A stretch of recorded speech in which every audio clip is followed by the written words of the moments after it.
Hello बच्चों, मैं स्मिता बिजलवान स्वागत करती हूँ आपका आईसीटी वर्चुअल क्लासरूम में। आशा करती हूँ आप सभी स्वस्थ होंगे और अच्छे से अपनी पढ़ाई कर रहे होंगे।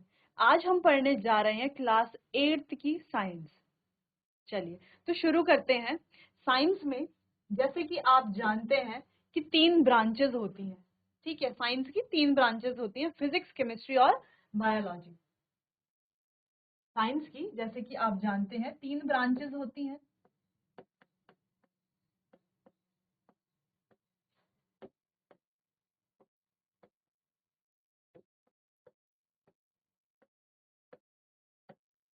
तीन ब्रांचेस होती हैं, फिजिक्स, बायोलॉजी और केमिस्ट्री।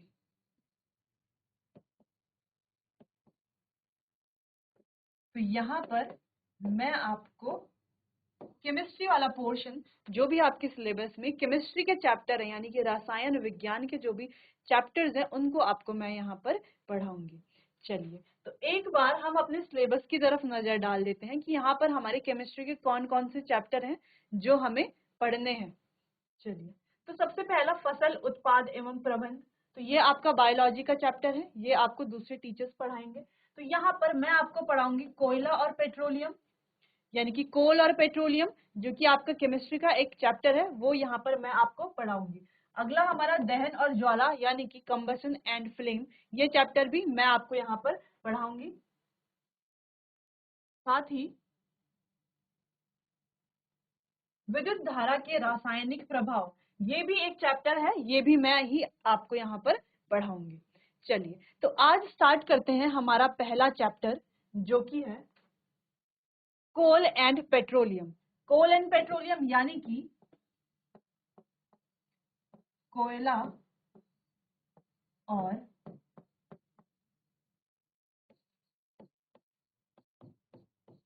पेट्रोलियम। अब एक जनरल आइडिया ले लेते हैं चैप्टर के बारे में। ये कोयला और पेट्रोलियम होते क्या है, इनसे आप क्या समझते हैं? सोचिए, इस बारे में विचार कीजिए। कोयला और पेट्रोलियम जो है वो एक प्रकार के क्या होते हैं, संसाधन होते हैं। एक प्रकार के संसाधन होते हैं। संसाधन यानी कि रिसोर्सेज। ठीक है, कोयला और पेट्रोलियम जो है, जिनके बारे में ये चैप्टर है, वो क्या होते हैं, एक प्रकार के संसाधन होते हैं, यानी कि रिसोर्सेज होते हैं। अब आप कहेंगे कि मैम ये संसाधन क्या होते हैं, रिसोर्सेज क्या होते हैं? देखो, संसाधन और रिसोर्सेज उन्हें कहा जाता है जिनका हम उपयोग करते हैं अपनी लाइफ को इजी बनाने के लिए। ठीक है, वो एक ऐसा स्रोत है जिसे हम अपनी इच्छाओं की पूर्ति के लिए उपयोग करते हैं। ठीक, ये हमारे क्या होते हैं, संसाधन कहलाए जाते हैं। अब संसाधन कई प्रकार के हो सकते हैं, अलग अलग तरह के संसाधन हमें देखने को मिलते हैं। कुछ संसाधन जो हमें नेचुरली मिलते हैं, यानी कि प्राकृतिक तरीके से मिलते हैं, वो हमारे प्राकृतिक संसाधन होते हैं। और कुछ संसाधन जो है हमें ह्यूमन एफर्ट्स के द्वारा मिलते हैं, यानी कि मानवीय प्रयासों के द्वारा मिलते हैं, तो वो हमारे मानवीय द्वारा जो हमें मिलते हैं वो संसाधन होते हैं। ठीक, अब ये संसाधन क्या होता है, पहले हम ये पढ़ेंगे, उसके बाद जो है हम कोयले और पेट्रोलियम के बारे में और डिटेल में जानेंगे और समझेंगे।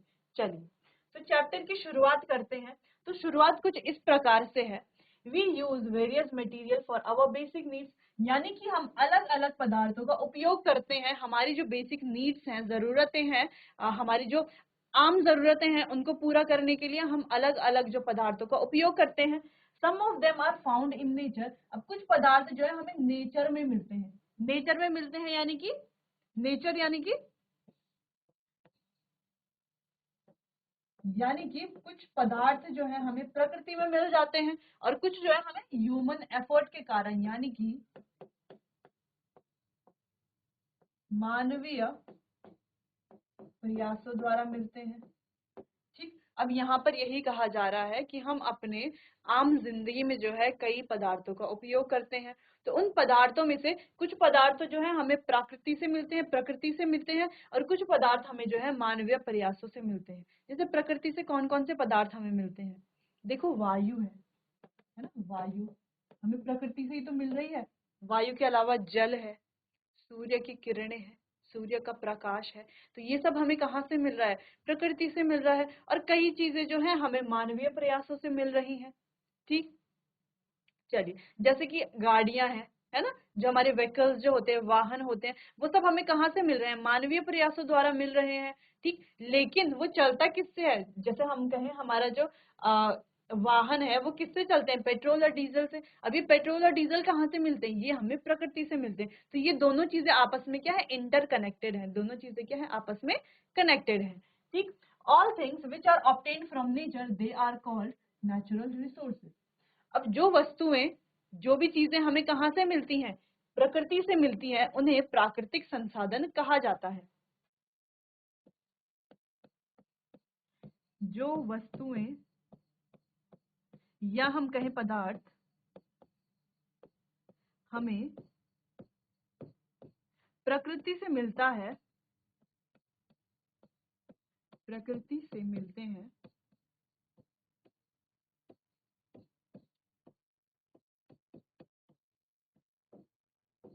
उन्हें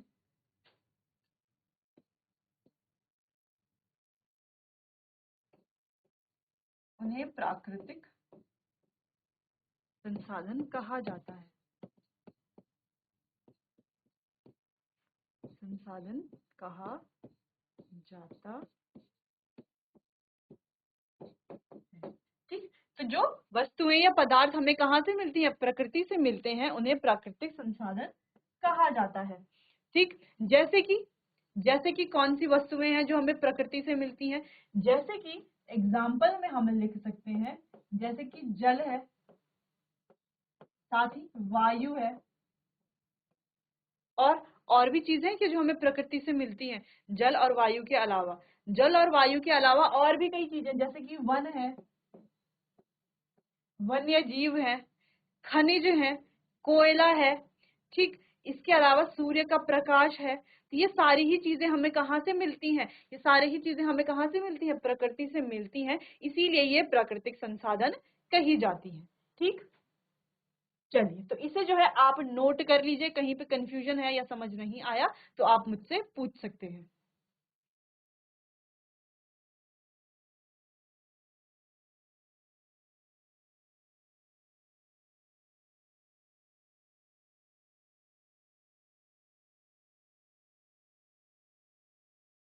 ठीक, चलिए, तो यहाँ पर सबसे पहले हमने ये देख लिया कि संसाधन क्या होते हैं। ठीक, संसाधन में भी हमने देख लिया कि प्राकृतिक संसाधन क्या होते हैं।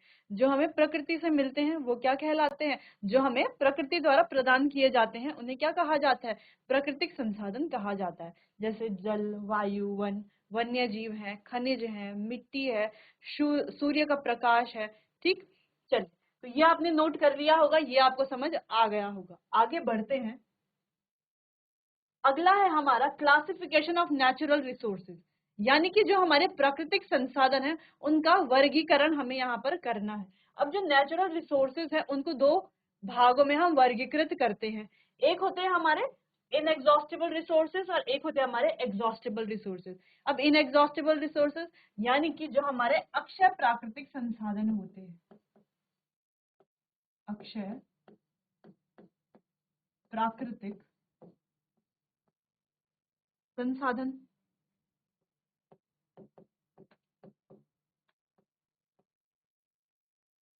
ठीक, और एग्जॉस्टिबल यानी कि जो हमारे समाप्त होने वाले, जो हमारे समाप्त होने वाले संसाधन होते हैं।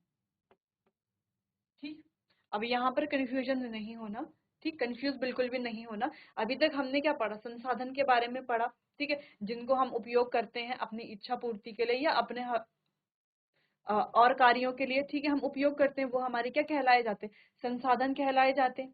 ठीक, संसाधन में भी जो संसाधन हमें प्रकृति द्वारा मिलते हैं उन्हें क्या कहा जाता है? प्राकृतिक संसाधन कहा जाता है। ठीक, जो हमें प्रकृति से मिलते हैं, नेचुरली जो हमें मिलते हैं।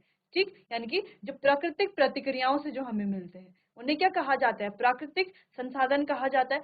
अब ये जो प्राकृतिक संसाधन होते हैं ये भी दो प्रकार के होते हैं। अब दो प्रकार के कौन कौन से? एक तो वो प्राकृतिक संसाधन होते हैं जो क्या होते हैं, जिन्हें हम कितना भी उपयोग करें वो क्या होते हैं? कभी खत्म नहीं होते।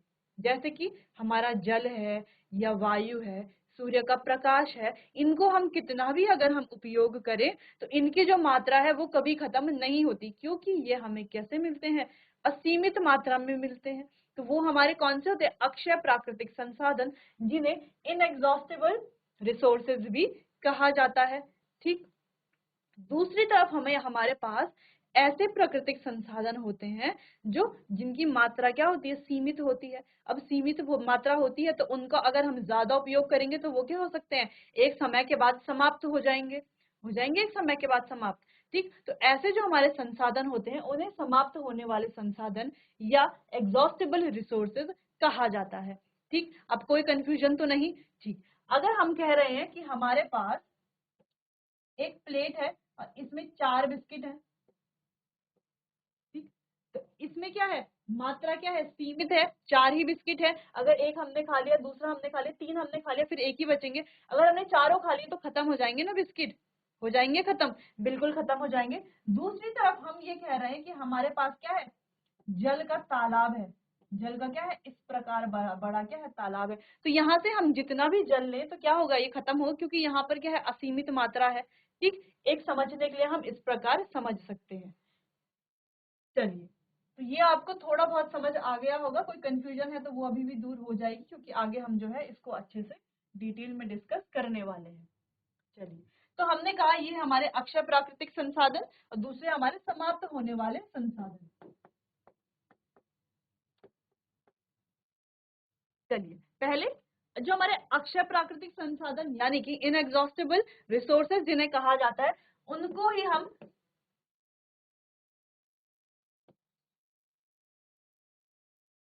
इनएग्जॉस्टेबल रिसोर्सेज कहा जाता है। ठीक है, दूसरे हमारे पास है एग्जॉस्टेबल रिसोर्स, यानी कि जो समाप्त होने वाले संसाधन होते हैं, जो समाप्त हो सकते हैं। इसको भी देखो दो पार्ट में डिवाइड किया जाता है। पहले होते हैं हमारे रिन्यूएबल, जिनको हम रिन्यू कर सकते हैं, और दूसरे होते हैं हमारे नॉन रिन्यूएबल, जिनको हम रिन्यू नहीं कर सकते। अब ये क्या होते हैं, इनको हम आगे डिस्कस करेंगे। पहले आप ये फ्लो चार्ट अपनी कॉपी में नोट कर लीजिए, फिर आगे बढ़ते हैं।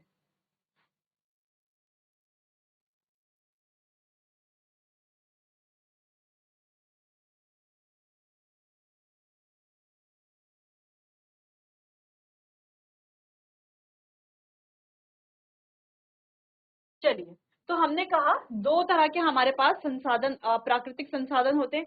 एक होते हैं हमारे इनएग्जॉस्टेबल, एक होते हैं हमारे एग्जॉस्टेबल। अब हमने कहा कि जो एग्जॉस्टेबल रिसोर्स है, ये क्या होते हैं हमारे, इन्हें क्या कहा जाता है, नॉन रिन्यूएबल, यानी कि गैर नवीकरणीय। इन्हें गैर नवीकरणीय भी कहा जाता है।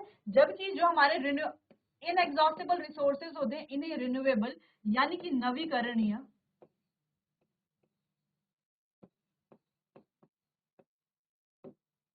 नवीकरणीय भी कहा जाता है। अब इसका मतलब क्या है, देखो हमने कहा अक्षय प्राकृतिक संसाधन वो संसाधन है जो समाप्त नहीं होते, यानी कि जिनकी जो असीमित मात्रा में हमें मिलते हैं। जैसे हम कह रहे हैं हमारे पास है जल, ठीक, ये हमें असीमित मात्रा में मिल रहा है। ठीक, अब हम क्या देखते हैं कि जल अगर जो है, जो हमारी पृथ्वी है वहां पर अगर जल खत्म होने लगता है, कैसे होगा, देखो सूर्य की किरणें पड़ती हैं, जिससे कि ये जल क्या हो जाता है, वेपोराइज हो जाता है, जल वाष्प बन जाता है। जल वाष्प बन के ये कहाँ जाता है, ऊपर एटमॉस्फेयर में जाता है। ठीक, अब एटमॉस्फेयर में जाता है तो वहां पर तापमान ठंडा होता है, जिस वजह से यहाँ पर क्लाउड्स फॉर्मेशन होता है, यानी कि बादल बनते हैं। ठीक है, अब बादल बनते हैं तो टेम्परेचर बहुत कम होने के कारण, यानी कि तापमान बहुत कम होने के कारण क्या होता है, यहाँ पर ये जो बादल होते हैं ये क्या होते हैं, भारी होने लगते हैं, और धीरे धीरे इनसे क्या होती है, ड्रॉपलेट्स नीचे गिरने लग जाती हैं। वो ड्रॉपलेट्स, वो बूंदे किसकी होती है, जल की बूंदे होती हैं। तो इस प्रकार जो है जल की साइकिल चलती रहती है, जिसको हम वाटर साइकिल भी कहते हैं। जल की साइकिल चलती रहती है, तो इसीलिए जो जल जो है वो समाप्त नहीं होता, वो क्या होता रहता है, रिन्यू होता रहता है बार बार। नवीकरणीय इसीलिए कहा जाता है, क्योंकि वो क्या होता रहता है, नया होता रहता है, बार बार जो है ये जल जो है हमें बार बार मिलता रहता है, साइकिल चलती रहती है। इसीलिए इसे रिन्यूएबल भी कहा जाता है, रिन्यूएबल रिसोर्स या नवीकरणीय संसाधन भी कहा जाता है। ठीक, पहली चीज तो ये रही। अब दूसरी चीज, जो हमारे समाप्त होने वाले संसाधन होते हैं ना, जैसे कि है कोयला। एक ऐसा प्राकृतिक संसाधन है जिसका हम ज्यादा उपयोग करते हैं तो ये समाप्त हो जाता है। ठीक, जल भी तो हमारा ऐसा ही संसाधन है। ठीक, लेकिन जल का अगर हम ज्यादा उपयोग भी करते हैं तो भी ये समाप्त नहीं होता, क्योंकि ये बार बार क्या होता रहता है, रिन्यू होता रहता है। ठीक, लेकिन कोयला जो है वो रिन्यू नहीं होता। कोयला रिन्यू क्यों नहीं होता? क्योंकि कोयले को बनने में 300 मिलियन वर्षों से भी अधिक वर्ष लगते हैं। जब कोयले को बनने में ही 300 मिलियन वर्षों से अधिक वर्ष लगते हैं तो ये रिन्यू कैसे होगा? अगर जो है आज जो है हम सारा कोयला जो है खत्म कर लेते हैं, पूरा उसका उपयोग करके खत्म कर लेते हैं, तो 300 मिलियन वर्ष लगेंगे उसे बनने में, जिसमें जिसमें पता नहीं कितनी ही जनरेशन चली जाएंगी। ठीक, इसीलिए जो है इन्हें गैर नवीकरणीय संसाधन भी कहा जाता है। और इन संसाधनों का उपयोग जो है हमें कैसे करना चाहिए? सीमित मात्रा में करना चाहिए, ज्यादा उपयोग नहीं करना चाहिए। अगर हमें बहुत ज्यादा जरूरत है तो ही इनका उपयोग करना चाहिए, क्योंकि ज्यादा उपयोग करने से ये जो क्या हो सकते हैं, समाप्त हो सकते हैं। ठीक, चलिए, तो ये टेबल आपने नोट कर ली होगी। अब आगे बढ़ते हैं। अब आगे हमारे पास यहाँ पर जो हमने क्लासिफिकेशन किया दो तरह का, पहले हमारे इनएग्जॉस्टेबल रिसोर्सेज, यानी कि जिनको क्या कहा जाता है, अक्षय प्राकृतिक संसाधन। ठीक, यही है हमारा पहला इनएग्जॉस्टेबल रिसोर्सेज, अक्षय प्राकृतिक संसाधन। ठीक, आगे अगला है हमारा एग्जॉस्टेबल रिसोर्सेज, यानी कि समाप्त होने वाले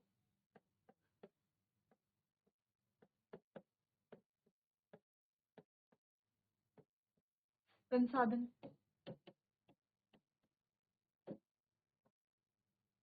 ठीक,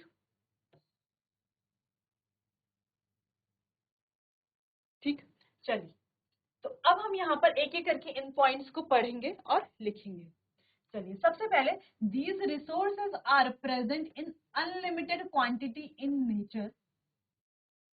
ये जो हमारे पास संसाधन होते हैं, कौन से, ये जो अक्षय प्राकृतिक संसाधन है, ये क्या होता है, अनलिमिटेड क्वांटिटी, यानी कि असीमित। पहला पॉइंट क्या है, ये असीमित मात्रा में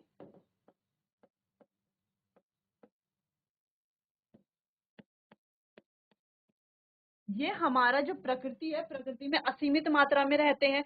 ठीक, असीमित मात्रा में रहने के कारण are not likely to be exhausted by human activities, यानी कि मानवीय जो एक्टिविटीज होती हैं, प्रतिक्रियाएं होती हैं, उनके द्वारा ये समाप्त नहीं होते। ठीक, मानवीय प्रतिक्रियाओं द्वारा ये समाप्त नहीं होते। ठीक है, जैसे कि हमारी सनलाइट है, यानी कि सूर्य का प्रकाश।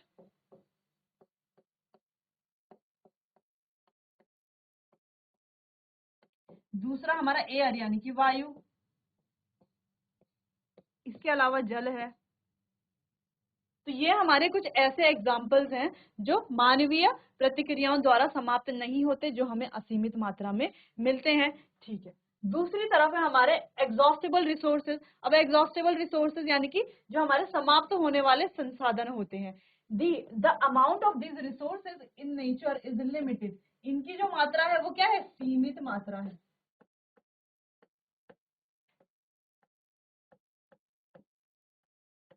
क्या है, सीमित मात्रा है, ये हमें सीमित मात्रा में मिलते हैं। ठीक, they can be exhausted by human activities, यानी कि मानवीय प्रतिक्रियाओं द्वारा ये क्या हो सकते हैं, समाप्त हो सकते हैं। एग्जॉस्ट होना यानी कि समाप्त होना। ठीक, तो मानवीय प्रतिक्रियाओं द्वारा ये क्या हो सकते हैं, समाप्त हो सकते हैं। जैसे कि इनके एग्जाम्पल क्या है, जैसे कि वन है, फॉरेस्ट है, वन्य जीव है, वाइल्ड लाइफ, मिनरल्स यानी कि खनिज, कोल कोयला, पेट्रोलियम, नेचुरल गैस यानी कि जो हमारी प्राकृतिक गैस होती है। तो इस प्रकार के ये जितने भी हमारे यहाँ पर एग्जांपल्स हैं, ये कैसे हैं, एग्जॉस्टेबल रिसोर्स यानी कि समाप्त होने वाले संसाधन। जैसे कि हमने क्या कहा, वन है, वन्य जीव, खनिज, कोयला, पेट्रोलियम,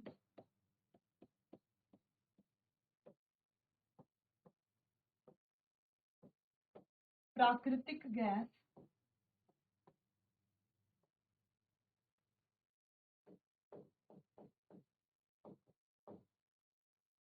आदि। ठीक, तो इस प्रकार के जो हमारे रिसोर्सेज हैं उन्हें क्या कहा जाता है? एग्जॉस्टेबल रिसोर्स, यानी कि समाप्त होने वाले संसाधन कहा जाता है। चलिए, तो इसे आप नोट कर लीजिए, फिर आगे बढ़ेंगे।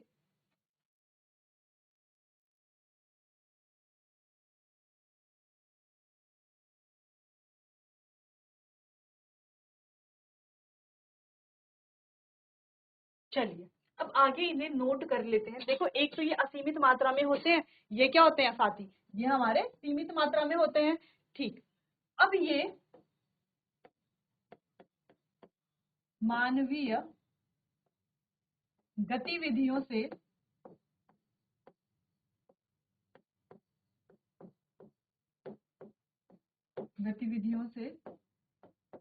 समाप्त नहीं होते। ये मानवीय गतिविधियों से समाप्त नहीं होते। ठीक, जबकि ये क्या होते हैं? मानवीय गतिविधियों से समाप्त हो जाते हैं। ये क्या होते हैं? मानवीय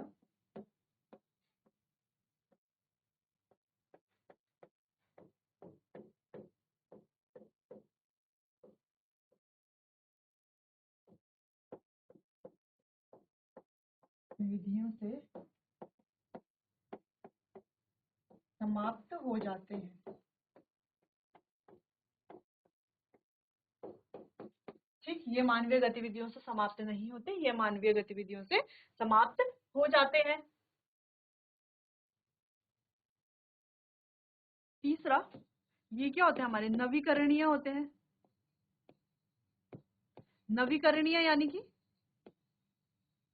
ये आसानी से क्या हो जाते हैं? दोबारा बन जाते हैं। जबकि ये क्या होते हैं? हमारे गैर नवीकरणीय, यानी कि ये आसानी से दोबारा नहीं बनते।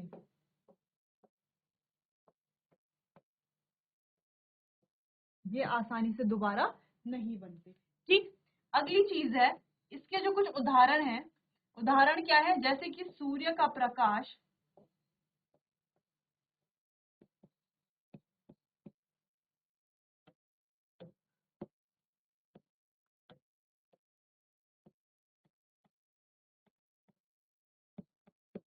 जल, वायु,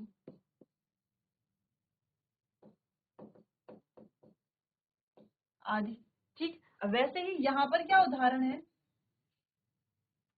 जैसे कि हमारे वन है, खनिज है, कोयला है, इसके अलावा प्राकृतिक गैस है।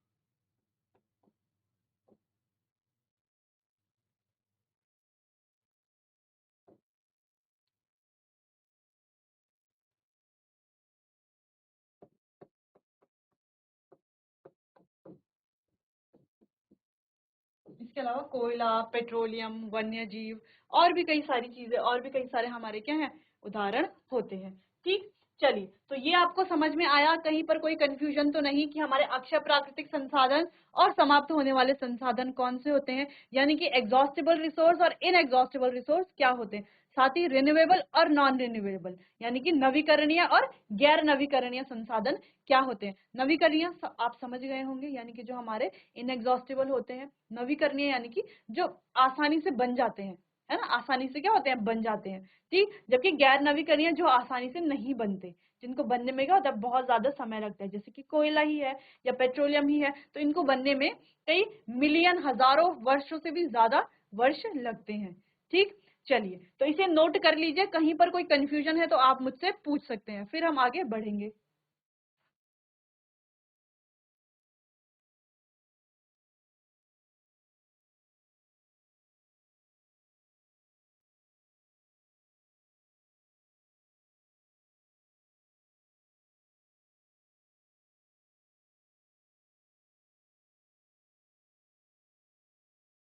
चलिए, तो आज के लेक्चर में हमने 3 इम्पोर्टेंट टॉपिक पढ़े। अब वो 3 इम्पोर्टेंट टॉपिक क्या क्या थे? 3 इम्पोर्टेंट टॉपिक क्या क्या हमने पढ़े? देखो, सबसे पहले हमने पढ़ा कि संसाधन किसे कहा जाता है। हमने क्या कहा कि संसाधन क्या होते हैं? जिनका हम उपयोग करके क्या करते हैं? अपनी जो भी इच्छाएं हैं उनको पूर्ण करते हैं। ठीक, जिनका उपयोग करके हम अपने जो भी कार्य हैं उनको करते हैं वो हमारे क्या कहलाए जाते हैं, संसाधन कहलाए जाते हैं। ठीक है, फिर हमने कहा ये जो संसाधन है हमारे पास दो प्रकार के होते हैं।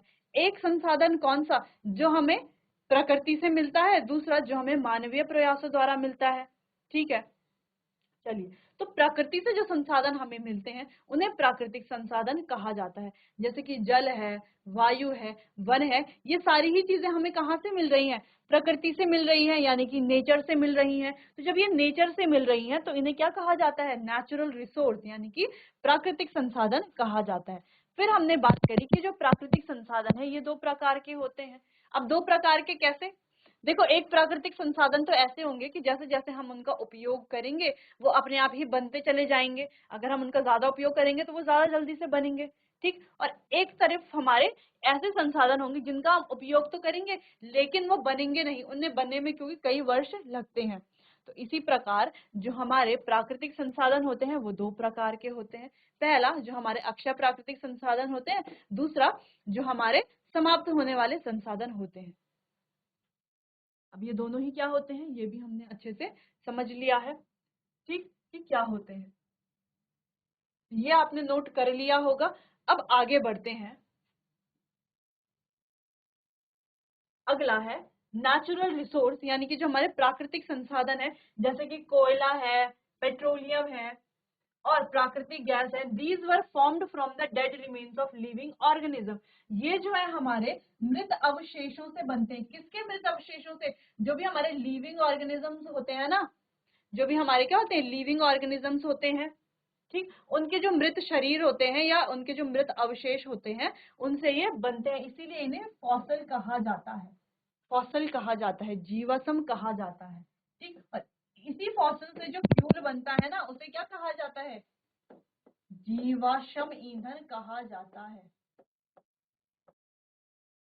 कहा जाता है, जीवाश्म ईंधन कहा जाता है, क्योंकि ये जो हमारे जीवित क्या होते हैं, प्राणी होते हैं, ऑर्गेनिज्म होते हैं, उनके मृत अवशेषों से बनता है। किससे बनता है, जीवित प्राणियों के जो जब वो मृत हो जाते हैं तो उनके अवशेष बनते हैं। ठीक है, उन्हें फॉसिल कहा जाता है। तो उन्हीं अवशेषों से ये फ्यूल बनता है जिसे हम जीवाश्म ईंधन कहते हैं। ठीक, चलिए इसे एक बार नोट कर लीजिए, फिर इसे हम हिंदी में लिखेंगे कि हिंदी में फॉसिल फ्यूल क्या कहता है। चलिए, तो फॉसिल फ्यूल यानी कि जीवाश्म ईंधन क्या होता है, कैसे बनता है, इसको हम डिस्कस करेंगे अपने आने वाले अगले सेशन में। तब तक के लिए आप पढ़ाई करते रहिए, कहीं पर समझ नहीं आता तो आप मुझसे पूछ सकते हैं। चलिए, तो मिलते हैं आप अपने आने वाले अगले सेशन में, तब तक के लिए आपका बहुत बहुत धन्यवाद।